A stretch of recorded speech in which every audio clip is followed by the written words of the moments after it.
বিভিন্ন রকম সিনেমা ও সিরিয়ালের নায়ক নায়িকা সংক্রান্ত তথ্যের জন্য আমাদের রিপ্রেজেন্টস বাংলা ইউটিউব চ্যানেলটি সাবস্ক্রাইব করে আমাদের পাশে থাকুন।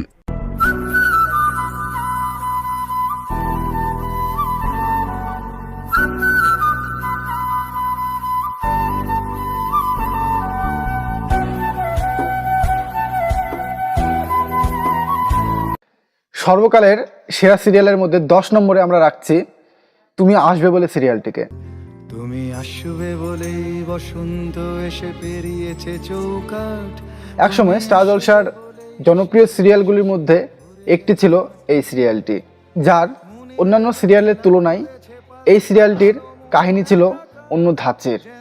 সিরিয়ালের মুখ্য চরিত্র রাহুল ও নন্দিনী কিভাবে সংসারের সমস্ত ষড়যন্ত্র কাটিয়ে তাদের সম্পর্কটিকে এগিয়ে নিয়ে যাবে, এটাই ছিল সিরিয়ালের মূল কাহিনী। রাহুল এবং সন্দীপ্তা জুটিকে দর্শক অনেক পছন্দ করেছিল। রাহুল দেব রায় চরিত্রে অভিনয় করেছিল রাহুল ব্যানার্জি ও নন্দিনী চরিত্রে অভিনয় করেছিল সন্দীপ্তা সেন।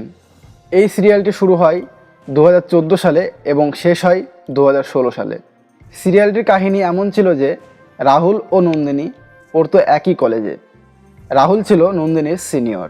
রাহুল নন্দিনীকে ভালোবাসতো, কিন্তু নন্দিনী রাহুলকে ভালোবাসতো না।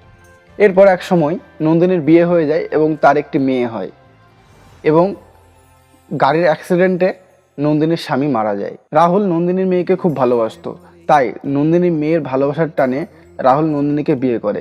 এইভাবেই হয় গল্পের সূত্রপাত। তো প্রিয় দর্শক, ভিডিওটি আপনাদের কেমন লাগলো সেটা অবশ্যই কমেন্টে জানাবেন, এবং চ্যানেলটিতে নতুন হয়ে থাকলে লাইক, কমেন্ট, শেয়ার ও সাবস্ক্রাইবটা অবশ্যই করবেন। আরও নিত্য নতুন ভিডিও পাওয়ার জন্য সাবস্ক্রাইব করে বেল আইকনটি টিপে দেবেন।